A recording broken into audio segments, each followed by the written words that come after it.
Hello साथियों, मैं आप सभी का स्वागत करता हूं ब्रेनडेस्क ईडीओ के इस ऑफिशियल यूट्यूब प्लेटफॉर्म पे।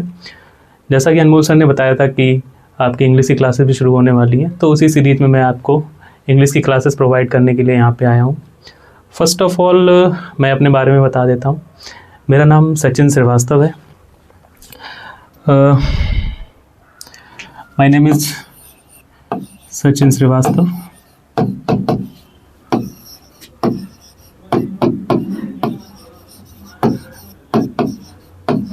एंड बता दूं कि मैंने भी एसएससी की फील्ड में SSC CGL, SSC GD, SSC CPO, SSC CPO 2 times रहा है, जीडी 1 टाइम रहा है, सीजीएल भी 1 टाइम रहा है। तो इन सब एग्ज़ाम को क्लियर किया हुआ है मैंने, जिसमें इंग्लिश का वेटेज रहता है। एग्ज़ाम तो और भी क्लियर हुए हैं, बट बात ये है कि उसमें इंग्लिश का वेटेज नहीं था। तो मैं आपको बता दूं कि इसमें इंग्लिश का वेटेज था। सीपीओ में बताया कि इंग्लिश का वेटेज थोड़ा सा ज़्यादा रहता है, ठीक है। तो आई होप, मुझे लगता है कि आप लोग, आपका क्या है फार्मेसी वाला, तो फार्मेसी में इंग्लिश का भी रोल होता है। बट अभी क्या होता है कि आप लोग इंग्लिश को पढ़ते हैं बट ग्रामर को उतना नहीं समझ पाते हैं, ठीक है। तो यहाँ पे हम लोग को क्या करना है कि ग्रामर के रूल्स को समझना है, वोकैबुलरी को समझना है। क्योंकि क्या होता है कि जब हम लोग पेपर देने जाते हैं, एग्ज़ाम देने जाते हैं, तो वहाँ पे क्या होता है कि जैसे एग्ज़ाम हॉल में बैठे तो उसका भी प्रेशर अलग होता है, ठीक है। तो वहाँ पे क्या होता है, वो कैब जो हम लोगों ने बाहर देखी हुई होती है, तो वो भी हम लोग वहाँ पे थोड़ा सा नहीं समझ पाते हैं, ठीक है। तो उन चीज़ों को हम लोग क्लासेस के माध्यम से कवर करेंगे, ठीक है। तो वो चीज़ें रहेंगी। तो अब जैसे फर्स्ट अगर हम बात करें इंग्लिश के सिलेबस की, तो आज मैं कुछ सिलेबस लेके आया हूँ आप लोग के लिए। जैसे सबसे पहले इंग्लिश को 2 पार्ट में डिवाइड किया गया है, ठीक है। जो ये इसका सिलेबस रहता है कंपटीशन का, तो इसमें क्या रहता है, सबसे पहले वोकैबुलरी आती है। आज का जो सिनेरियो चल रहा है एग्ज़ाम का, वोकैबुलरी स्लाइटली अपग्रेड हो चुकी है, ठीक है। पहले जैसी नहीं रही है, कुछ टफ वोकैब भी पूछी जाती है। तो सबसे पहले सिनोनिम की बात करें तो एक या दो सिनोनिम, ज़रूरी नहीं है कि एक ही आएगा, 1 या 2 भी आ सकते हैं। सिनोनिम का मतलब क्या होता है कि सिमिलर मीनिंग होता है, ठीक है। तो सिमिलर मीनिंग ये सिनोनिम में आ जाता है। तो इसके 1 या 2 क्वेश्चन आते हैं, ठीक है। फिर उसके बाद एंटोनिम के भी 1 या 2 आ सकते हैं। ये क्या रहता है, ये अपोजिट मीनिंग रहता है। तो इसको भी कवर करना है हम लोगों को, अपोजिट मीनिंग, यानी ये रहता है आपका एंटोनिम रहता है। फिर इसके बाद ईडियम एंड फ्रेजेस, जो आप लोगों ने हिंदी में पढ़े होंगे, मुहावरे और लोकोक्तियाँ, तो वही रहती हैं। बस वो क्या हो जाता है कि इंग्लिश में आती है, ये भी 1 या 2 इसके आसपास आ सकती हैं, ठीक है। तो हिंदी में इनको मुहावरे बोलते हैं, जो हिंदी में हम लोगों ने पढ़ा होगा, मुहावरे या लोकोक्तियाँ। अभी जैसे कुछ क्वेश्चन भी मैं लेके आया हूँ, तो उन क्वेश्चन में भी हम लोग समझेंगे, कुछ क्वेश्चन वोकैब के सिनोनिम के भी हैं, कुछ एंटोनिम के भी हैं, कुछ ईडियम फ्रेजेस के भी हैं। तो वहाँ पर हम लोग समझेंगे कि मुहावरे वगैरह क्या होते हैं। जो इंग्लिश में हम लोग को ईडियम फ्रेजेस पढ़ने होते हैं, हिंदी में उन्हीं को बोलते हैं मुहावरे या लोकोक्तियाँ, ठीक है। फिर उसके बाद वन वर्ड सब्स्टिट्यूशन आता है। वन वर्ड सब्स्टिट्यूशन का मतलब क्या होता है कि जैसे हम लोग हिंदी में पढ़ते हैं वाक्यांश के लिए एक शब्द, तो उसी को इंग्लिश में वन वर्ड सब्स्टिट्यूशन के नाम से जाना जाता है। तो इसमें क्या होता है, जैसे हम लोग कुछ भी ले लेते हैं, जैसे हिंदी में हम लोग पढ़ते हैं जिसे जीता ना जा सके, ठीक है। तो उसी टाइप से इंग्लिश में क्या होता है, वन वर्ड सब्स्टिट्यूशन होता है, ठीक है। इसके भी 1 या 2 क्वेश्चन के आसपास देखने को मिल जाते हैं, ठीक है। उसके बाद स्पेलिंग में क्या होता है, स्पेलिंग में जैसे स्पेलिंग दे दी जाती है, स्पेलिंग एरर वगैरह होती है, तो वो भी आ जाता है इसमें। और होमोनियम आता है 1 या 2, इसका वेटेज बहुत नहीं रहता, हो सकता है 1 आए या 2 आए, हो सकता है ना भी आए, ठीक है। अब ये मिस स्पेल्ड या स्पेलिंग एरर, ये मोस्टली 1 या 2 ये भी आ जाते हैं, ठीक है। तो अब मैं कुछ टिप्स भी लाया हूँ, जैसे हर एक स्लाइड में आपका जो सिलेबस है उसमें उसके नीचे एक टिप्स लगा रखी है। टिप में क्या है कि make a daily habit of learning approx 50 words with Hindi meaning, ठीक है। तो अब ये चीज़ आप लोग को बहुत ध्यान से सुन के चलनी है कि कोई भी, अब जैसे वोकैब की बात करते हैं, तो वोकैब में क्या होता है कि हमें जितना ज़्यादा हम लोग रिवाइज़ कर सकें, ठीक है। तो सबसे पहले, अब जैसे मैं अपनी बता दूं, तो मैंने क्या किया हुआ था, मैंने एक बुक ले रखी थी। तो उस बुक को मैं डेली, सबसे पहले क्या होता था कि जब पहली बार पढ़ो तो कोई चीज़ बहुत ज़्यादा नर्वस लगती है, ठीक है, मतलब पढ़ने का मन ही नहीं होता था। तो पहले स्टार्टिंग में 10 से 15 वर्ड पढ़ते थे, ठीक है। फिर उसके बाद धीरे धीरे करते हुए 20 से 30 वर्ड हो गए, फिर 50 वर्ड। फिर एक टाइम ऐसा आया कि मतलब सुबह जाके सबसे पहले लाइब्रेरी जाना होता था, लाइब्रेरी जाने के बाद सबसे पहले 100 वर्ड्स वोकैब के ही पढ़ते थे। तो उस टाइप से ही आपको भी करना है। स्टार्टिंग में ज़रूरी नहीं है कि लेके 100 वर्ड बैठ गए, 100 वर्ड में बहुत ज़्यादा पैनिक हो जाता है, बहुत बोरियत फील होती है, तो उस चीज़ को नहीं करना है। स्टार्टिंग से आप लेके चलिए, 10 से 15 वर्ड पढ़िए, फिर नेक्स्ट डे 20 कर लीजिए, उसको 25 कर लीजिए, ऐसे बढ़ाते बढ़ाते आपको अप्रॉक्स, फिर जब आप मतलब 1 या 2 महीने बाद फिर आप 100 वर्ड पढ़ेंगे, डेली पढ़ेंगे, डेली पढ़ते पढ़ते फिर आपकी वोकैब भी कवर हो जाएगी। तो वोकैब का बहुत ज़्यादा रोल रहता है, तो ये चीज़ आपको समझ के चलनी है, ठीक है। फिर उसके बाद ये तो हो गई वोकैब की बात। फिर इसके बाद बात करते हैं ग्रामर का जो रूल बेस्ड सेक्शन रहता है। इसमें क्या रहता है, अब इसमें क्या होता है कि हमें रूल पढ़ने होते हैं, ठीक है। अब ये रूल को समझना भी होता है, ठीक है। तो सबसे पहले जैसे बात करें टेंसेस, तो जैसे हम लोग स्कूल लाइफ में पढ़ के आते हैं प्रेजेंट, पास्ट, फ्यूचर। तो अब यहाँ पे क्या रहता है, यहाँ पे वैसे नहीं आते, ठीक है। जैसे हम लोग उसमें क्या पढ़ते थे कि जिसके लास्ट में अब मैं हिंदी मीडियम को क्यों लेके चल रहा हूँ, क्योंकि हिंदी मीडियम वाले बच्चे क्या होते हैं जो इंग्लिश में थोड़ा अपने आप को वीक महसूस करते हैं, तो ये चीज़ें उनको नहीं समझ में आता है। उनको लगता है कि इंग्लिश हमारे लिए बहुत बहुत हवा मान के चलते हैं उसको, तो ये चीज़ें हमें समझ के चलनी है, ठीक है। तो आप ये चीज़ याद मतलब समझ लीजिएगा कि मैं थोड़ा सा हिंदी वाले बच्चों को साथ में लेके चलूँगा। जैसे हम लोग पढ़ते थे पहले कि जिसके लास्ट में ता है, ती है आता है, पास्ट में क्या होता है कि था, थी आता है, फ्यूचर में क्या होता था कि वो जाएगा, वो कल आएगा। तो इस चीज़ से यहाँ पे नहीं होता है। यहाँ पे क्या होता है, कुछ रूल्स होते हैं, तो उन रूल के बेस पे हमको पढ़ना होता है। उसके बाद सब्जेक्ट वर्ब एग्रीमेंट आता है। सब्जेक्ट वर्ब एग्रीमेंट के का मतलब क्या होता है, जैसे ही आया, अब ही के बाद इज़ आएगा या आर आएगा, ठीक है। तो ये हमें समझना पड़ता है, ठीक है। तो इसी के बेस पे एरर आती है। अब जैसे ही के बाद में मोस्टली बच्चे जो नहीं समझ पाते तो मोस्टली आर लगा देगा, तो ये अब ये क्या होता है, ये गलत होता है, ये सही होता है, ठीक है। तो इसी के बेस पे एरर बनती है। अब सब्जेक्ट वर्ब एग्रीमेंट पे एरर बहुत बनती है, ठीक है। तो ये चीज़ भी, अब जब हम लोग सिलेबस को स्टार्ट करेंगे, अभी तो आज सिलेबस का इंट्रो ही चल रहा है, तो अब जब हम लोग सिलेबस को स्टार्ट करेंगे तो पहले चैप्टर पढ़ाएंगे, ठीक है। चैप्टर पढ़ाने के बाद उसके कुछ रूल्स बताएंगे। रूल्स के बाद मेन इंपॉर्टेंट क्या होता है, एमसीक्यू होते हैं उसके। हमें क्वेश्चन बहुत ज़्यादा रिवाइज करने हैं, क्वेश्चन को बार बार लगाना है। रूल्स भले ही एक बार पढ़ें, बट क्वेश्चन जितना ज़्यादा हम लोग प्रैक्टिस करेंगे उतना ज़्यादा हम लोग की मतलब इम्प्रूवमेंट आती जाएगी, ठीक है। फिर उसके बाद आर्टिकल्स में क्या होता है, ए एंदा, जैसे एन एप्पल हो जाता है, ठीक है। तो इस टाइप से कि किस वर्ड के पहले हमें ए लगाना है, किसके पहले एन लगाना है, किसके पहले दा लगाना है, तो ये चीज़ें हम लोग सीखेंगे आर्टिकल में, ठीक है। इस पर भी एरर बनती है, ठीक है। फिर उसके बाद preposition most important for errors, ठीक है। कुछ फिक्स्ड प्रीपोजिशन भी होती हैं और कुछ ऐसी भी होती हैं जो हमें अलग अलग जगह पे चेंज हो जाती हैं, ठीक है। तो वो भी हम लोग पढ़ेंगे। फिर कंजंक्शन आ जाता है। कंजंक्शन, अब जैसे कंजंक्शन क्या होता है, आप लोगों ने पढ़ा होगा, junction is the mean of जो दो, अब जैसे जंक्शन क्या होता है, स्टेशन होते हैं दो, ठीक है। दो स्टेशन को बीच में जोड़ रहा है वो छोटा स्टेशन, तो वो जंक्शन का काम करता है। तो वो उसी टाइप से हम लोग पढ़ेंगे यहाँ पे। कंजंक्शन क्या है, कंजंक्शन भी क्या होता है, दो सेंटेंसेस को, दो वर्ड्स को जोड़ने का काम करता है, तो वो हम लोग यहाँ पे पढ़ेंगे कंजंक्शन में। फिर नरेशन के भी 1 या 2 क्वेश्चन मिल जाते हैं। नरेशन में क्या होता है कि जैसे हम किसी ने कोई बात हमसे कही, अब उस बात को हमें किसी दूसरे को बताना है, तो अब उसको हम लोग अपने वर्ड में बताते हैं, तो वो जो चेंजमेंट होता है वो हमारा डायरेक्ट नरेशन में आ जाता है। तो इसके भी 1 या 2 क्वेश्चन मिल जाते हैं हम लोगों को, तो इसको भी हम लोग पढ़ेंगे। फिर वॉइस, एक्टिव या पैसिव, तो ये चीज़ भी पढ़नी है।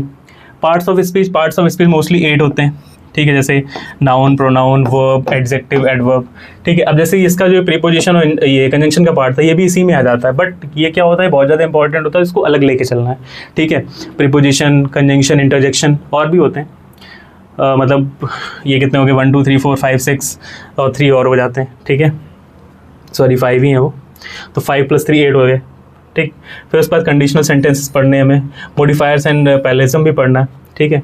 अब इसकी टिप क्या है कि learn rule and practice MCQ with detailed solution, ठीक है। तो ये चीज़ हमें समझनी है कि हमें रूल को लर्न करना है। अब लर्न करने का मतलब ये नहीं कि मैं रट्टू तोता के तरीके याद करना है हर चीज़ को, हमें क्या करना है, समझना है उन चीज़ों को, ठीक है। तो पहले हम लोग समझेंगे उन चीज़ों को, फिर उसके ऊपर क्वेश्चन डिस्कस करेंगे, और जब क्वेश्चन डिस्कस करेंगे तो क्या होगा कि वो चीज़ें हमारी हैबिचुअल होती जाएंगी, ठीक है। फिर उसमें हम यूजुअल होते जाएंगे, फिर वो चीज़ें हमारी क्लियर होती चली जाती हैं, ठीक है। अब फिर क्या होता है, मोस्टली हमें मॉक लगाने होते हैं, जैसे कि हमारी जो टीम है वो भी प्रोवाइड करा रही है मॉक टेस्ट, तो उन मॉक टेस्ट को आप लगाइए, ठीक है। जो अब जैसे उस मॉक टेस्ट का सॉल्यूशन भी अभी हम लोग प्रोवाइड करेंगे, ठीक है।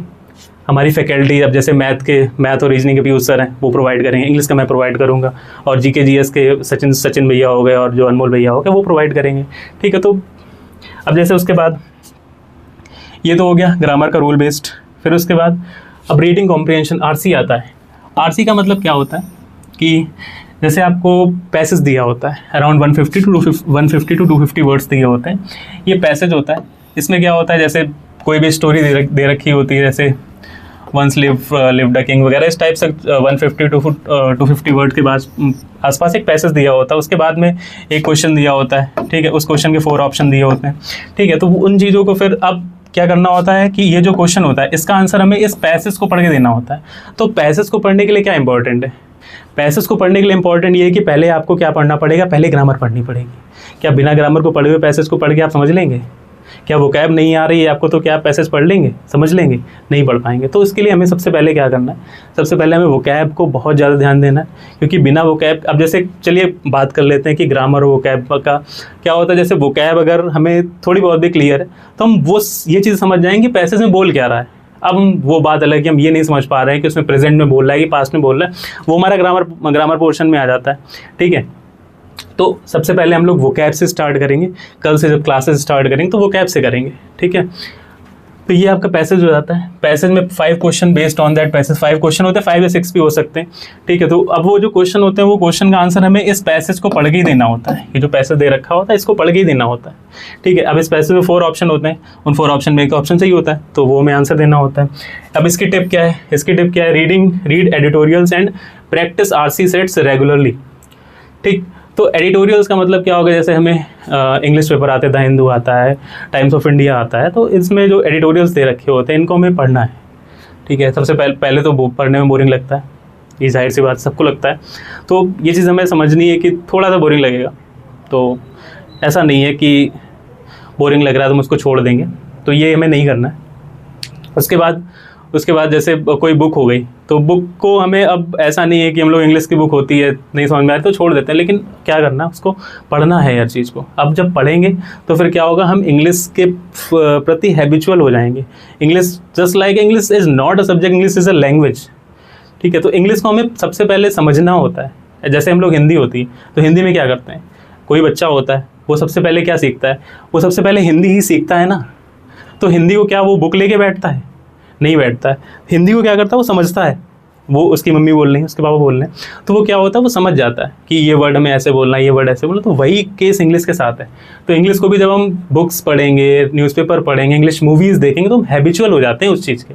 तो ये चीज़ समझ के चलनी है। तो आरसी में सबसे इंपॉर्टेंट यही होता है कि हमें एडिटोरियल्स पढ़ने होते हैं, बुक्स पढ़नी होती है, मूवीज़ देखनी होती है। मूवीज़ का तो चलो ठीक है, टाइम कंज्यूमिंग हो जाता है, टाइम उतना मूवीज़ वगैरह पे स्टूडेंट लाइफ में हाँ देना चाहिए, बट ऐसा नहीं है कि पूरा टाइम हम मूवी देखते रहें, ठीक है।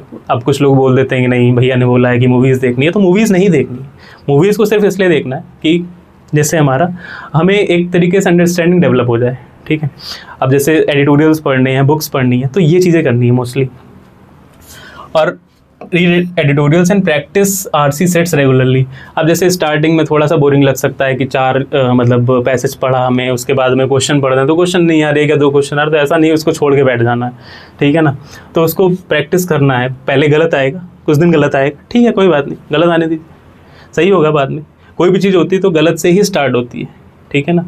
ऐसा नहीं होता है कि कोई बच्चा होता है वो शुरुआत से ही किसी भी चीज़ में बिल्कुल वेटरन नहीं हो जाता है, ठीक है ना। तो वो उसको हर चीज़ क्या होती है, तो वो थोड़ा सा क्या होता है कि हमें सीखना होता है हर चीज़ को, तो वो चीज़ हमें समझनी पड़ेगी, ठीक। और focus on understanding the tone of the passage. Tone of the passage का मतलब क्या हो गया कि अब हमको ये समझना होता है कि सबसे पहले पैसेज में बोल क्या रहा है, पैसेज किस बेस पे बनाया गया है। ऐसा तो नहीं है वो कॉमेडी में पैसेज है या कोई सैड स्टोरी है बहुत ज़्यादा, ठीक है। तो ये चीज़ें हमें समझनी है, क्योंकि क्वेश्चन एक आता है what is the tone of the passage. तो वो हमें जब पूरे पैसेज को पढ़ेंगे, ठीक है, पूरे पैसेज को पढ़ने के बाद ही हमको समझ में आता है कि हमारा पैसेज का टोन क्या है, पैसेज बोल किस बात पे रहा था, ठीक है। तो ये हो गया पैसेज पे। फिर उसके बाद क्लोज टेस्ट। अब क्लोज टेस्ट क्या होता है, अब क्या होता है एसएससी में कि या तो कॉम्प्रिहेंशन आएगा या क्लोज टेस्ट आता है। तो एक चीज़ आती है। अब अब जैसे सीजीएल वगैरह एग्जाम होते हैं तो उसमें क्या होता है कि जैसे मेंस का एग्जाम होता है, प्री और मेंस 2 होते हैं, तो मेंस में क्या होता है कि दोनों चीज़ें आ जाती हैं, रीडिंग कॉम्प्रिहेंशन भी आ जाता है और क्लोज टेस्ट भी आ जाता है, ठीक है। तो बट प्री एग्ज़ाम में क्या होता है, मोस्टली एक चीज़ आती है, और अभी तक क्या हुआ है कि क्लोज टेस्ट नहीं आता है, पैसेज ही आता है, जिसमें हमें पैसेज को पढ़ना होता है, क्वेश्चन के आंसर देने होते हैं। अब क्लोज टेस्ट होता क्या है, इसमें क्या होता है, एक पैराग्राफ दिया होता है, उसमें 5 to 10 ब्लैंक्स दिए होते हैं। अब उस पैसेज को पढ़ना, उसके कॉन्टेक्स्ट को समझना है हमें, कॉन्टेक्स्ट को समझने के बाद उसके ब्लैंक्स ऑप्शन दिए रहते हैं, उन ब्लैंक्स पे हमें फिल करना होता है, ठीक है। तो उसके लिए भी हमारी क्या इंपॉर्टेंट होनी चाहिए, हमारी सबसे ज़्यादा इंपॉर्टेंट है वोकैबलरी। हमें वोकैबलरी का नॉलेज बहुत ज़्यादा होना चाहिए, वोकैब हमें बहुत पढ़नी है, तो वोकैब। फिर उसके बाद ग्रामर का भी सेंस होना चाहिए, क्योंकि अब मान लीजिए कोई जैसे दे रखा हो, वंस लिव्ड अ किंग, बहुत छोटा सा एग्जाम्पल है, बहुत कॉमन सा एग्जाम्पल है। अब जैसे यहाँ पे ऑप्शन दे रखा होगा, क्या फिल करना है, ए फिल करना है, एन फिल करना है, द फिल करना है। मैंने बहुत ईजी सा एग्जाम्पल लिया है, मोस्टली बच्चों की बुक्स में होता है, जैसे स्टोरी बुक्स होती हैं, once lived a king, once lived a lion, ठीक है। अब यहाँ पे क्या फिल करना, अब अगर किसी बच्चे को आर्टिकल नहीं पढ़ा होगा उसने, मान लीजिए स्कूल लाइफ में नहीं पढ़ा है उसने, तो क्या वो क्वेश्चन कर पाएगा? तो उसके लिए हमें ग्रामर का सेंस भी होना चाहिए, वोकैबलरी, क्योंकि अब क्या होता है कि जैसे कुछ ब्लैंक दे दिया, उसमें वोकैब फिल करनी होती है, तो वोकैब का भी नॉलेज हमें होना चाहिए। उसके बाद कॉन्टेक्स्ट अंडरस्टैंडिंग। कॉन्टेक्स्ट अंडरस्टैंडिंग का मतलब क्या है कि हमें पता होना चाहिए कि ये पैसेज जो हमारा जा रहा है, ये कॉन्टेक्स्ट जा रहा है, वो किस बेस पे जा रहा है, तो उसी बेस पे हम उसमें फिल कर पाते हैं, ठीक।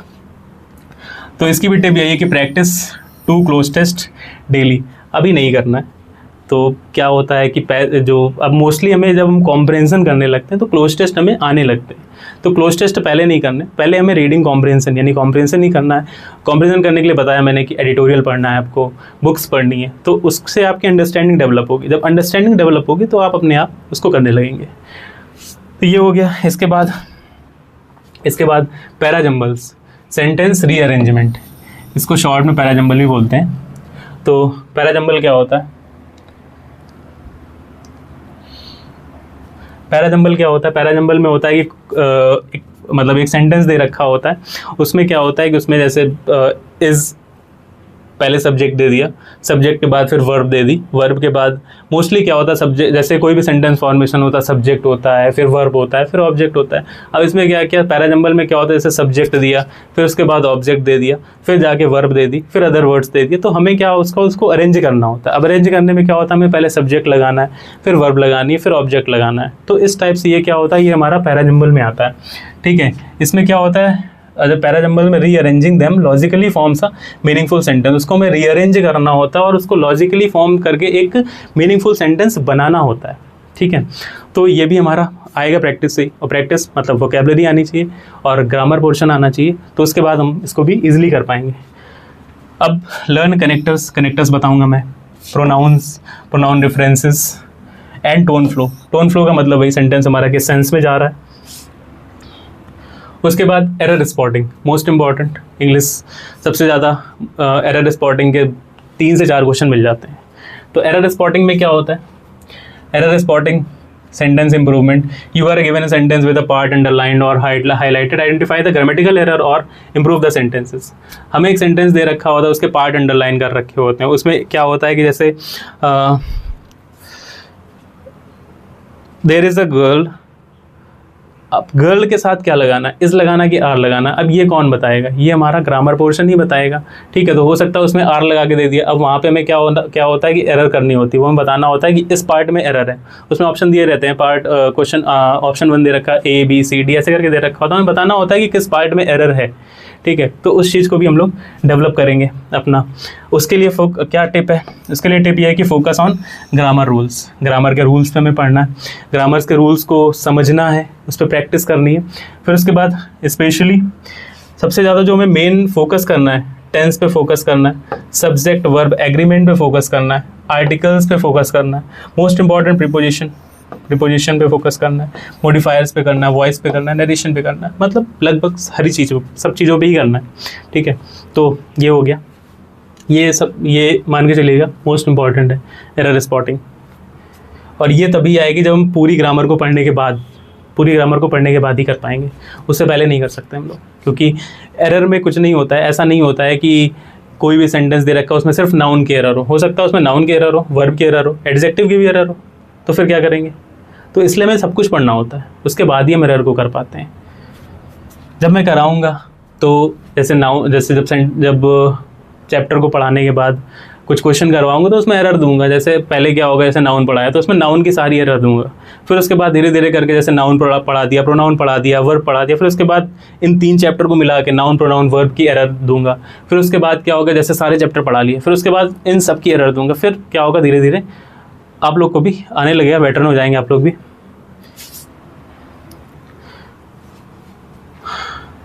ये इतना इंपॉर्टेंट नहीं है, इसमें कुछ नहीं है। अब वही है synonyms, words with similar meaning, antonym, words with opposite meaning, तो वही चीज़ जो मैं बता के आया हूँ अभी आपको। हाँ, अब क्या है, मैं कुछ क्वेश्चंस भी लेके आया हूँ, ठीक है। इन क्वेश्चंस को हम लोग पढ़ेंगे और समझेंगे कि किस तरीके से एसएससी की फील्ड में इंग्लिश के बारे में जो हम लोगों को पढ़ना है, ठीक है। अभी फर्स्ट ऑफ ऑल मैं क्या लेके आया, कुछ 10 क्वेश्चन वोकैब के लेके आया हूँ मैं, उन 10 क्वेश्चन को एक्सप्लेन करूँगा। फिर उसके बाद हो सकता है आज आपका इंग्लिश का जो टेस्ट हुआ है उसका सॉल्यूशन भी मैं करवाऊँ। तो सबसे पहला फर्स्ट क्वेश्चन टॉपिक, ये चीज़ बहुत ध्यान रखनी है कि क्या पूछ रहा है, सिनोनिम पूछ रहा है कि एंटोनिम पूछ रहा है। ये मोस्ट इंपॉर्टेंट होता है, क्योंकि सिनोनिम और एंटोनिम हो सकता है कि एग्जाम में दोनों चीज़ें पूछ दी जाएँ, हो सकता है एक ही चीज़ पूछी जाए, तो ये हमें समझ के चलना है। सबसे पहले हमें ये देखना है कि पूछा क्या जा रहा है। सिनोनिम है, जैसे choose the correct synonym of the word benevolent. अब बेनिवोलेंट का मतलब क्या होता है, 4 ऑप्शन दे रखे हैं। बेनिवोलेंट का मतलब क्या होता है, कोई ऐसा पर्सन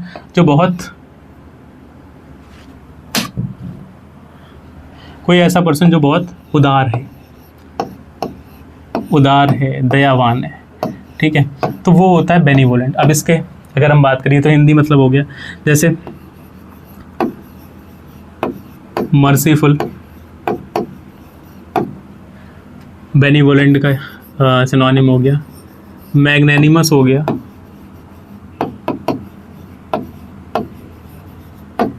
कंपैशनेट हो गया,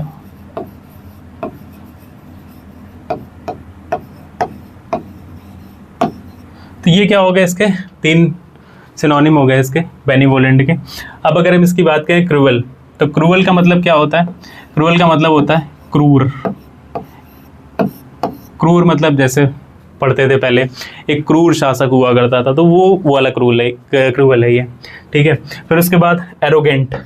एरोगेंट का मतलब होता है एक बहुत ज़्यादा पर्सन ऐसा जो बहुत ज़्यादा, एरोगेंट का मतलब अभिमानी है, प्राउडी है बहुत ज़्यादा, ठीक है, उसको अपनी किसी भी चीज़ को बहुत ज़्यादा प्राउड है, अभिमान है उस चीज़ों का। तो एरोगेंट का मतलब होता है अभिमानी या प्राउडी बोल सकते हैं।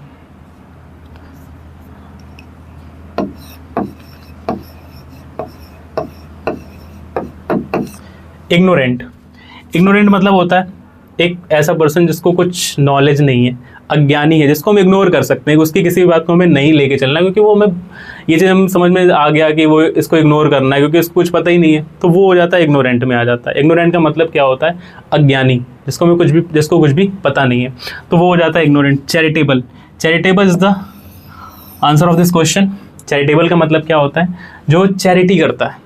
चैरिटी करने का मतलब जो दया करता है किसी के ऊपर। अब देखा होगा चैरिटेबल ट्रस्ट होते हैं, चैरिटेबल ट्रस्ट का काम क्या होता है, दया करना लोगों के ऊपर, क्योंकि वो कम पैसे में इलाज करते हैं। जैसे मान लो कोई चैरिटी का हॉस्पिटल है, चैरिटी वाला, तो अब चैरिटी वाले हॉस्पिटल्स क्या होते हैं, जो मोस्टली उनका काम यही होता है कि उनको प्रोवाइड करना होता है, सेवा प्रोवाइड करना होता है। तो सेवा प्रोवाइड कौन करेगा, सेवा प्रोवाइड वही करेगा जिसके अंदर मर्सी है, दया है, ठीक है ना। तो ये चीज़ है। तो बेनिवोलेंट का मतलब क्या हुआ, जो ऐसा पर्सन जो बहुत ज़्यादा उदार है, जिसके अंदर दया है। तो अब इसका सिनोनिम देखें, मर्सीफुल हो गया, मैग्नेनिमस हो गया, कंपैशनेट हो गया, और भी होता है, पिटीफुल वगैरह भी होते हैं, वो हम लोग बाद में डिस्कस करेंगे जब पूरा एक चैप्टर लेके आएंगे। तो ये इसका ऑप्शन हो गया चैरिटेबल, जैसा कि मैंने बताया अभी आपको। Benevolent means kind and generous. हाँ, एक एग्जाम्पल और इसका सिनोनिम और लिख सकते हैं, जनरस।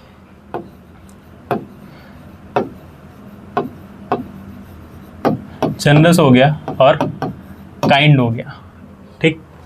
सिंपल से सिनोनिम में काइंड तो पता ही होता है सबको कि काइंड मतलब दयालु होता है, जनरस भी दयालु होता है। तो ये हो गया इसका answer. Benevolent means kind and generous, charitable is the closest synonym, closest synonym. अब जैसे ऑप्शन, जैसे क्वेश्चन ये भी आ सकता है, what is the closest meaning of this word, तो क्लोजेस्ट मीनिंग का मतलब भी सिनोनिम ही होता है। फिर नेक्स्ट क्वेश्चन की बात करते हैं। Next question, choose the correct antonym. अब जैसे ये क्या है, एंटोनिम पूछ रहा है, एंटोनिम मतलब अपोजिट मीनिंग, सिनोनिम मतलब सिमिलर मीनिंग, अपोजिट मीनिंग का मतलब हो गया एंटोनिम। एलोक्वेंट, एलोक्वेंट का मतलब होता है ऐसा पर्सन जो बहुत अच्छा बोल लेता हो, ठीक है, जो सुवक्ता हो, ठीक है। सुवक्ता का मतलब क्या हो गया, जो अच्छा बोल लेता है, सुवक्ता मतलब सुंदर बोलने हो, ठीक है। अब अगर हम इसके बात करें, इसका आंसर हो गया आपका इनआर्टिकुलेट, ठीक है। इनआर्टिकुलेट, इनआर्टिकुलेट का मतलब होता है एंटोनिम, क्या पूछा था, एंटोनिम पूछा था। एलोक्वेंट मतलब हो गया जो अच्छा बोलता है, तो इनआर्टिकुलेट का मतलब क्या हुआ, जो अच्छा नहीं बोलता है, ठीक है। अब इनआर्टिकुलेट मतलब जो सुवक्ता नहीं है, ठीक है। आर्टिकुलेट का मतलब क्या हुआ, आर्टिकुलेट का मतलब हुआ जो अच्छा बोल लेता है, तो ये हो गया आपका एक तरीके से सिनोनिम ही हो गया इसका, आर्टिकुलेट हो गया, फ्लुएंट हो गया, ठीक है। अब एलोक्वेंट का मतलब होता है कि वेल स्पोकन,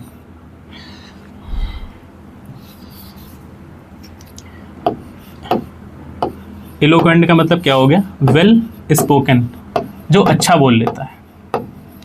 अब अच्छा बोलने वाला ही फ्लुएंट बोल पाता है, फ्लुएंटली, आपने सुना होगा कोई फ्लुएंटली इंग्लिश बोल रहा है, फ्लुएंटली जापानीज बोल रहा है, फ्लुएंटली स्पेनिश बोल रहा है, तो फ्लुएंट का मतलब क्या होता है, वेल स्पोकन, जो अच्छा बोल लेता है। तो फ्लुएंट वही होगा ना जो वेल स्पोक कर रहा है, ठीक है। तो फ्लुएंट भी इसका क्या हो जाएगा, एक सिनोनिम हो जाएगा। बट हमें इसका क्या बताना, हमें आंसर बताना था, तो आंसर हमारा ये है एक्सप्रेसिव। एक्सप्रेसिव का मतलब क्या हुआ, जो अपने आप को एक्सप्रेस कर पा रहा है, ठीक है। एक्सप्रेस कर पाने का मतलब क्या है, अपने आप को किसी के सामने बता पा रहा है। अब एक्सप्रेस कौन कर पाएगा, जो वेल स्पोक कर पाएगा, जो सही से बोल पाएगा। अब जो बोल नहीं पा रहा वो अपने आप को एक्सप्रेस भी नहीं कर पाएगा, तो ये भी इसका क्या हो जाएगा, एक सिनोनिम हो जाएगा, ठीक है। ये इसका एक सिनोनिम हो जाएगा। इसका करेक्ट आंसर जो क्या होगा, आर्टिकुलेट। आर्टिकुलेट भी वेल स्पोकन, एलोक्वेंट का एक सिनोनिम ही होता है।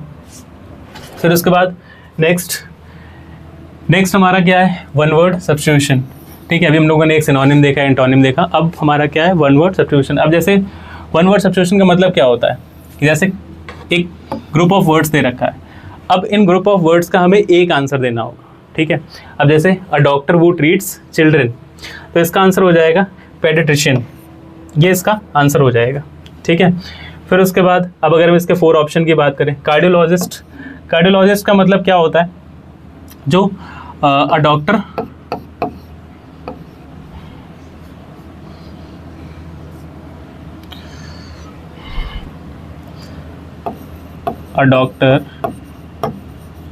who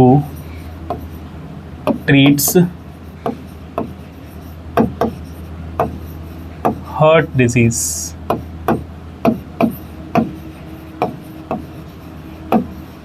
ये क्या होता है, कार्डियोलॉजिस्ट होता है। डर्मेटोलॉजिस्ट, अब जैसे समझ में आया ना वन वर्ड सब्स्टिट्यूशन क्या होता है।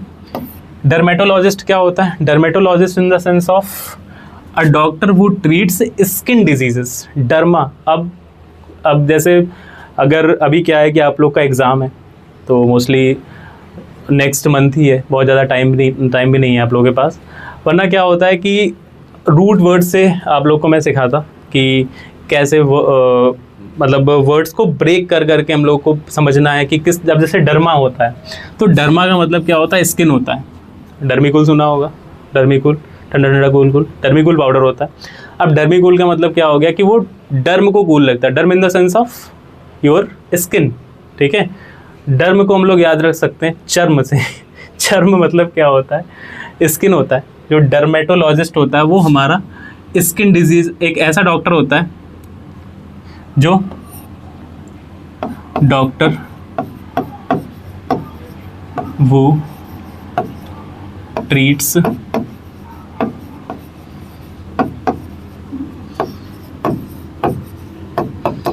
स्किन डिजीज, ठीक है। तो डर्मेटोलॉजिस्ट होता है ऐसा डॉक्टर जो स्किन डिजीज को ट्रीट करेगा, ठीक है।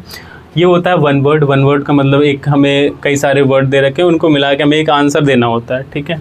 उसके बाद पेडियाट्रिशियन का मतलब समझ में आई गया, एक डॉक्टर ऐसा जो ट्रीट करेगा किसको, बच्चों को ट्रीट करेगा। बच्चों को ट्रीट करने का मतलब क्या हो गया, बच्चों में होने वाली बीमारियां, जो बीमारियां होती हैं बच्चों में होने वाली डिजीजेज जो होती हैं उनको ट्रीट करने वाले डॉक्टर को पेडियाट्रिशियन बोलते हैं, ठीक है। फिर उसके बाद न्यूरोलॉजिस्ट। न्यूरोलॉजिस्ट का मतलब क्या होता है, ऐसा डॉक्टर जो नर्व में होने वाली बीमारियों को ट्रीट करता है, ठीक है। तो अ डॉक्टर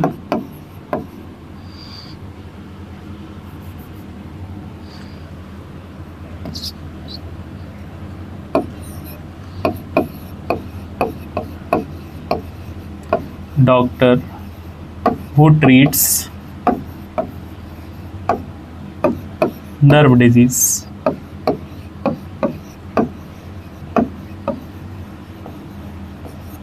ठीक है। तो ये हो गया हमारा वन वर्ड। अब इसके फोर ऑप्शन है। अब हाँ, एक चीज़ और वो मैं बताना भूल गया स्टार्टिंग में कि अब जैसे मैंने ये कितनी करवा दी, 3 करवाई अभी, ठीक है। 3 में क्या थी कि सबसे पहले एक सिनोनिम था, फिर उसके बाद एक एंटोनिम था। अब सिनोनिम के मैंने 3 बताए आपको, 3 या 5 बताए, मोस्टली फर्स्ट के 5 बताए थे। उसके बाद 5 वो हो गए, उसके बाद 4 ऑप्शन हो गए, मतलब एक वर्ड था उसके 4-5 हमने सिनोनिम बताए, फिर उसके बाद 4 ऑप्शन, तो एक वर्ड के 9 वो मिल गए आपको सिनोनिम, ठीक है। तो अब इन सबको नोट करते चलना है, ऐसा नहीं है कि बिना कॉपी पेन के बैठ गए, कोई लेट के देख रहा है, ठीक है। तो देखने को तो आप देख सकते हो, कैसे भी देख सकते हो, मुझे यहाँ नहीं पता चल रहा है, मेरे तो व्यूज़ ही पड़ रहे हैं, बट ऐसा नहीं है, कोई मतलब नहीं है उसका देखने का, जब तक आप किसी भी चीज़ को कॉपी में नोट नहीं कर रहे हैं, ठीक है। भले ही आप उसको नोट करें, ऐसी लैंग्वेज में नोट करें जो सिर्फ आप ऐसा मतलब ऐसा नहीं है कि बहुत ज़्यादा उसको सजा रहे हैं, ठीक है, उसको ब्लू पेन ले रहे हैं, फिर रेड पेन ले रहे हैं, ग्रीन पेन ले रहे हैं, ऐसा कुछ नहीं है। उसको एक नॉर्मल सा ऐसा नोट करना जिससे आपको समझ में आए, ठीक है। मतलब आप उसको एक जब एग्ज़ाम के लास्ट दिन बचे हों, ठीक है, लास्ट डेज पे आप उसको रिवाइज़ कर पाएँ, वो सिर्फ आपको समझ में आए, तो इस टाइप से लिखना है। तो ऐसा नहीं है कि सिर्फ आप लेट के देख रहे हैं, ऐसे ही भी देख रहे हैं, जैसे मना रहा है, कहीं भी जा रहे हैं रास्ते में चलते हुए देख लिया, तो ऐसा नहीं है, देख सकते हैं, बट अगर आप रिवीजन के पर्पज़ से देख रहे हैं तो देख सकते। अगर आप फर्स्ट टाइम देख रहे हैं तो उसको आपको नोट करना है, ठीक है, क्योंकि नोट करने से क्या होता है कि हमारे माइंड में चीज़ें ग्रैप्स हो जाती हैं, ठीक है। उसके बाद नेक्स्ट क्वेश्चन, ये तो हो गया आंसर, मेटिकुलस। अब इसमें भी क्या बताना है, सिनोनिम बताना है, ठीक है। मेटिकुलस का मतलब होता है ऐसा पर्सन जो बहुत ज़्यादा बोल सकते हैं केयरफुल होता है, ठीक है।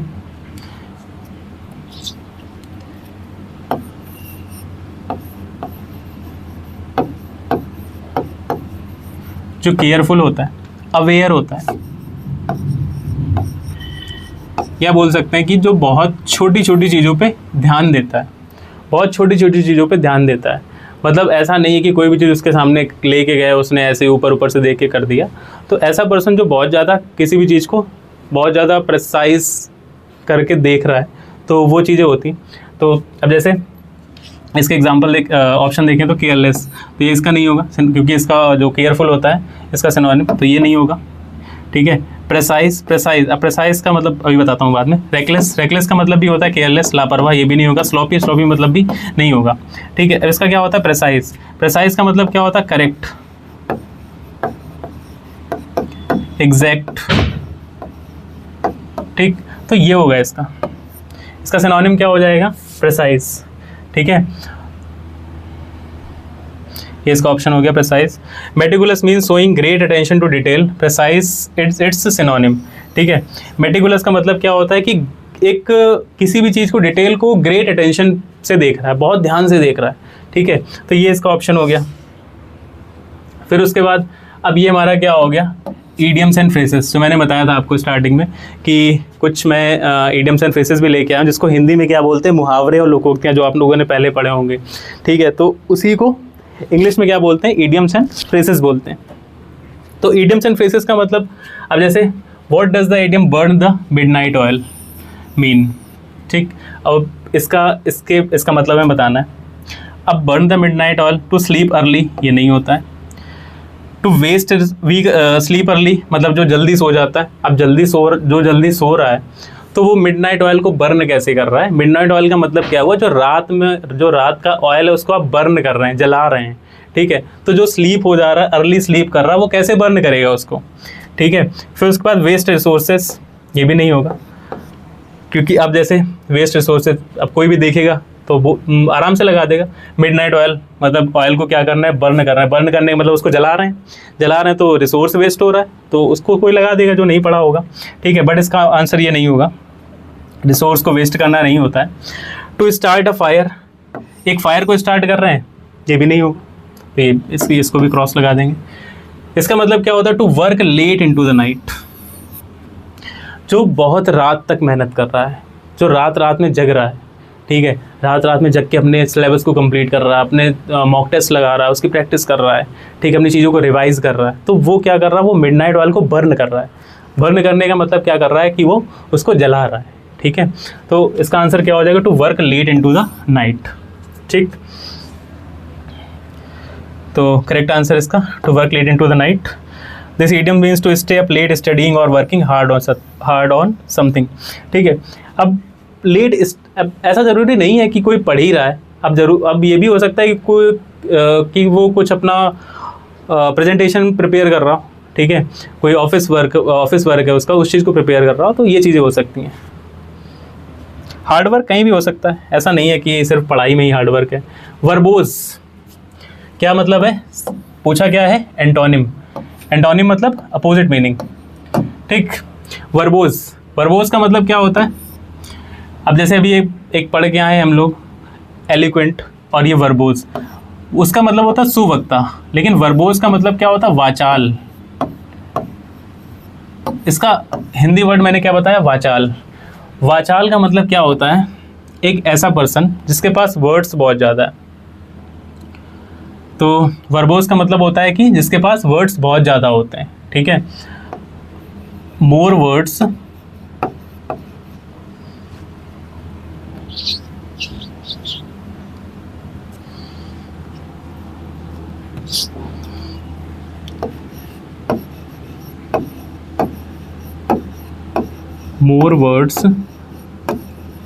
देन नीडेड, मतलब जितनी ज़रूरत है उससे भी ज़्यादा वर्ड्स हैं उसके पास, तो वो क्या होता है, वो वाचाल होता है, वो वर्बोज में आता है, ठीक है। अब इसका हमें क्या बताना है, हमें एंटोनिम बताना है, ठीक है। अब एंटोनिम इसका क्या हो जाएगा, वर्डी मतलब समझ में आ रहा होगा, वर्ड से समझ में आता है, वर्डी का मतलब क्या हुआ, ऐसा पर्सन जिसके पास वर्ड्स बहुत ज़्यादा हैं, तो ये तो इसका सिनोनिम हो जाएगा। हमें इसका बताना है एंटोनिम, तो ये तो आंसर नहीं होने वाला, ठीक है। लोकेसियस मतलब भी होता है जो बहुत ज़्यादा बातूनी होता है, ठीक है, बातूनी व्यक्ति को हम लोग लोकेशियस बोलते हैं, ठीक है। तो ये भी आंसर नहीं होने वाला, ये भी इसका क्या हो जाएगा, सिनोनिम हो जाएगा, ठीक है, ये भी इसका आंसर नहीं होने वाला है। कॉन्साइज का मतलब क्या होता है, जो किसी भी चीज़ को बहुत शॉर्ट में बोलता है, शॉर्ट में, ब्रीफ में बोल सकते हैं, ब्रीफ भी इसका एक सिनोनिम होता है कॉन्साइज का, ठीक है। ये भी इसका आंसर नहीं होगा, तो इसका आंसर क्या हो जाएगा, कॉन्साइज का मतलब क्या होता है, कोई भी चीज़ को बहुत संक्षेप में बोलना, कॉन्साइज तरीके से बोलना, ब्रीफ करके बोलना। जैसे देखा होगा ब्रीफिंग होती है, ब्रीफिंग कौन करता है, प्रेस, जो हमारे मीडिया रिपोर्टर्स होते हैं वो क्या करते हैं, ब्रीफिंग करते हैं। तो ब्रीफिंग का मतलब ऐसा नहीं होता है किसी भी चीज़ को बहुत ज़्यादा हम एक्सप्लेन करके बता रहे हैं, उसका मतलब ये होता है हमें किसी भी चीज़ को बताना है, शॉर्ट में बताना है, ठीक है, समझ में आया। तो ये क्या हो गया, कॉन्साइज। तो इसका एंटोनिम क्या हुआ, concise. Verbose means using more words than needed, it's antonym is concise, brief and clear, ठीक है। फिर next, find the correctly spelled word. Correctly spelled word का मतलब क्या हुआ, अब इसमें हमें ये देखना होता है कि अब ये कैसे आएगा। इसको आने का एक ही तरीका है कि आप मीनिंग को जितनी ज़्यादा हो सके उतनी ज़्यादा जब तक देखेंगे, अपनी आंखों के सामने हर एक वर्ड को निकाल लीजिए, गुजारिए अपनी आंखों के सामने से, तो क्या होगा कि आप उन वर्ड्स को समझ पाएंगे कि इसमें कौन सा वर्ड कहाँ पे है। तो इसके लिए सबसे ज़्यादा इम्पोर्टेंट क्या होगा कि आपको बुक्स पढ़ना है, ठीक है। अब करने को तो आप वो कैब की बुक आती है, वो कैब की बुक को लेके बैठ जाइए, ठीक है, तो वो थोड़ा सा क्या हो जाता है, बोरिंग सा हो जाता है, ठीक है। तो क्योंकि आपको क्या करना है, पैसेज के लिए आपको एडिटोरियल्स पढ़ने हैं, बुक्स पढ़नी है। तो जब आपको एडिटोरियल्स पढ़ने हैं, बुक्स पढ़नी है, तो जब किसी भी मीनिंग को देखें, ऐसी मीनिंग जो थोड़ी सी टफ है, अब ऐसा नहीं है कि ही, इज़, एम ऐसी मीनिंग को लेके बैठ गए, जो थोड़ी सी टफ है, जिसमें वर्ड्स ज़्यादा हैं, ऐसे वर्ड जो जिसमें डबल वर्ड्स ज़्यादा हैं, ठीक है, दो दो डबल वर्ड्स दे रखे हैं, तो ऐसी मीनिंग को हमें थोड़ा ध्यान से देखना है, ठीक है। तो ऐसी मीनिंग ही हमें ऐसे क्वेश्चन में मिलती हैं जो स्पेल्ड वर्ड होते हैं, ठीक है। एकोमोडेशन, जब जैसे एकोमोडेशन दे रखा है तो एकोमोडेशन का ये आंसर नहीं होगा, ठीक है, ये नहीं होगा, ये नहीं होगा। एकोमोडेशन में क्या होता है, डबल सी होता है, डबल एम होता है, ठीक है, तो ये इसका आंसर हो जाएगा, ठीक। तो ये हमें ऐसे करना है, एकोमोडेशन हो गया, ठीक है। तो करेक्ट आंसर इज सी, ये इसका करेक्ट आंसर हो जाएगा, ठीक। डबल सी, ये तो ये चीज़ें हमें थोड़ी सी माइंड में रखनी है कि उसमें डबल सी और डबल एम होता है, ठीक है। फिर उसके बाद next question, select the one word substitution, one who studies the origin of the words. अभी बता क्या है कि वन वर्ड सब्स्टिट्यूशन क्या होता है, कि ऐसा कई सारे वर्ड्स का ग्रुप जो हमें क्या करना है, हमें उसका एक वर्ड में आंसर देना होता है, तो वन वर्ड सब्स्टिट्यूशन में आता है। One who studies the origin of the word, एक ऐसा पर्सन जो वर्ड्स के ओरिजिन के बारे में पढ़ता है, स्टडी करता है उसके बारे में रिसर्च करता है कि कौन सा वर्ड हमारा कैसे ओरिजिन हुआ है, ठीक है। तो उसके आंसर में अगर देखें जूलॉजिस्ट, तो जूलॉजिस्ट जैसा कि आप लोग फार्मा के हैं, ठीक है, तो जूलॉजिस्ट तो पता ही होगा, जूलॉजिस्ट क्या होता है, जीव विज्ञानी होता है जो बायोलॉजी के बारे में अध्ययन करता है, ठीक है। ये तो आप लोग के सिलेबस का ही पार्ट है, जो फार्मा वाले हैं, जीव विज्ञानी होता है जूलॉजिस्ट का मतलब, ठीक है। और एंथ्रोपोलॉजिस्ट का मतलब क्या होता है, एक तरीके से बोल सकते हैं जो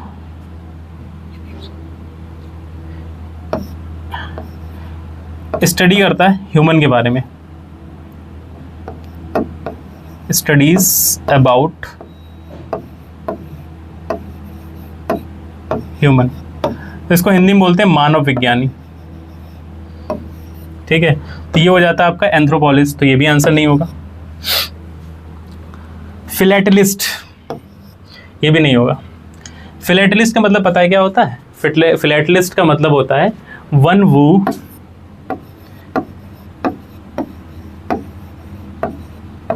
कलेक्ट्स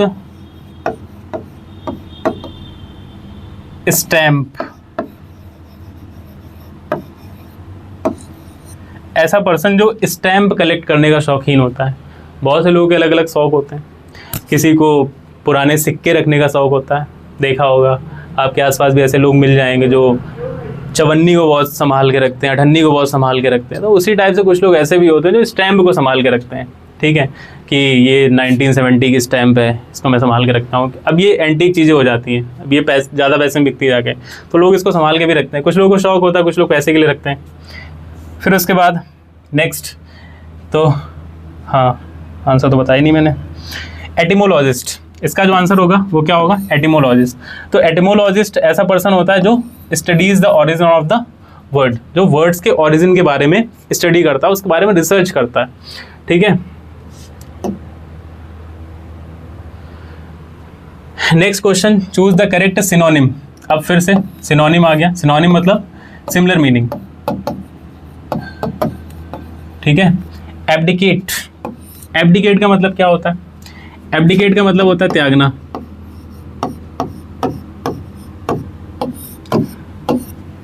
अब इसकी अगर हम बात करें तो रेलिंक्विश हो जाता है,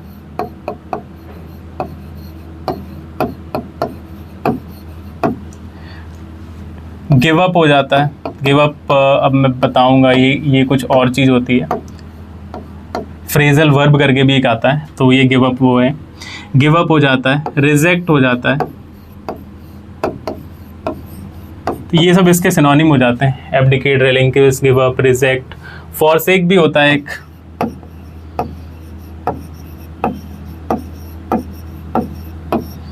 ठीक है, तो ये इसके क्या हो गए, सिनोनिम हो गए। अब जैसे यहाँ पे बात करें तो रेलिंक्विश आपको साफ साफ भी दिख रहा होगा, ये आंसर है इसका। अब क्लेम, तो क्लेम इसका आंसर नहीं होगा। क्यों नहीं होगा, कि देखा होगा आपने जब, अब मोस्टली हम लोग ऐप्स तो यूज करते ही हैं, तो जब ऐप्स यूज करते हैं तो उसमें अब क्या मिलने लगा है कि कैशबैक मिलने लगा है, कई चीज़ों में कैशबैक मिलता है, रिवॉर्ड वगैरह मिलते हैं। तो रिवॉर्ड को क्या करना होता है, क्लेम योर रिवॉर्ड। तो क्लेम करने का मतलब क्या होता है कि वो चीज़ हमें मिल जाए। तो क्लेम करने का मतलब क्या होता है कि हमें वो चीज़ एब्डिकेट नहीं करनी है, त्यागनी नहीं है, वो चीज़ हमें चाहिए, इसलिए उसको क्लेम किया जाता है। अब इंश्योरेंस क्लेम किया जाता है, तो क्लेम करने का मतलब जब हमारा इंश्योरेंस कंप्लीट हो गया तो हमें चाहिए, ठीक है, तो वो हो जाता है क्लेम।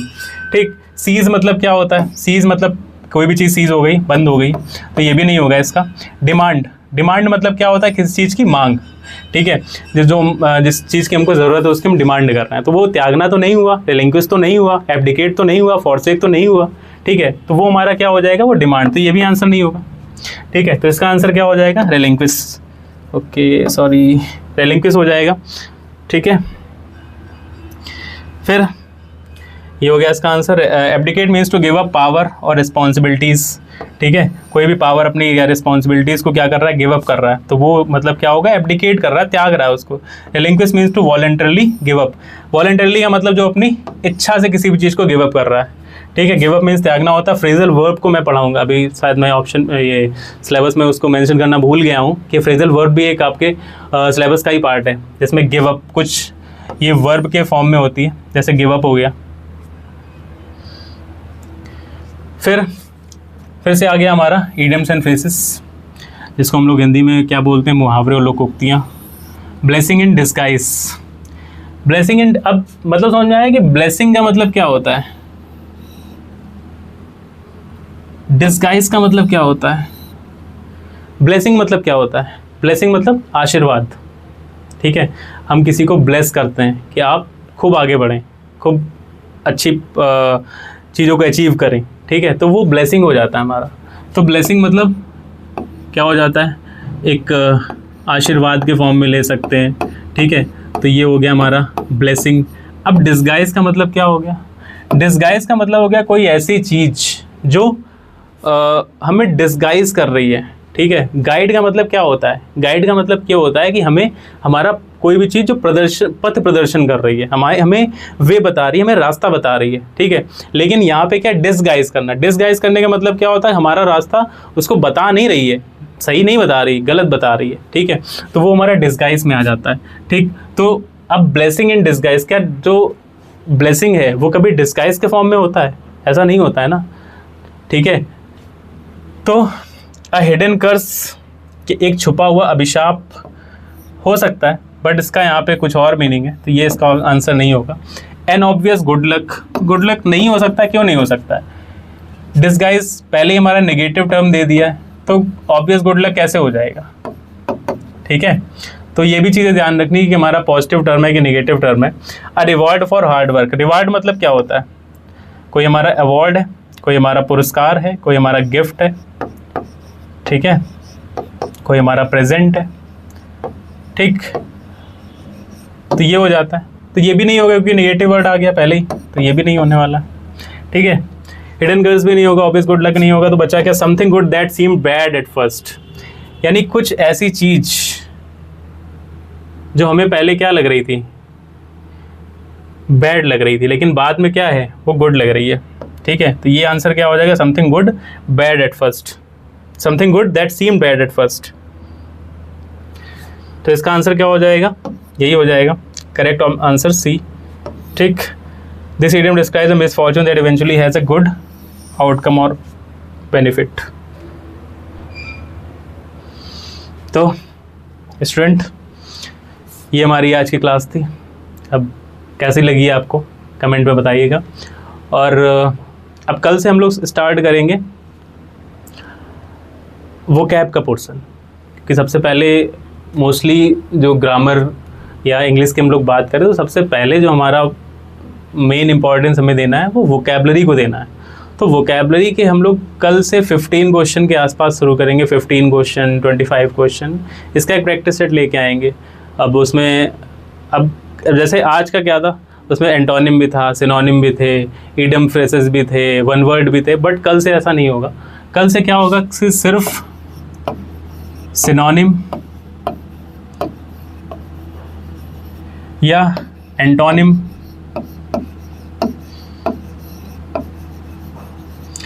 ये सब लेके चलेंगे, मतलब वोकैब का पोर्शन पहले लेके चलेंगे, ठीक है। उसके बाद फिर ग्रामर करेंगे, पहले कुछ दिन वोकैब करेंगे फिर ग्रामर करेंगे, ठीक है। और अगर आप लोग को लगता है कि नहीं पहले ग्रामर करनी चाहिए तो कमेंट में आप बता दीजिएगा, उसी हिसाब से भी आपकी डिमांड के हिसाब से ही काम होगा, ठीक है। तो और उसके बाद हमारा ब्रेन डेस्क ईडीओ का जो ऐप है जिस पे आपको टेस्ट वगैरह मिलेंगे, क्लासेस वगैरह भी मिलेंगी, पीडीएफ वगैरह भी मिलेंगी, तो इसको आप प्ले स्टोर से डाउनलोड कर सकते हैं, ठीक है।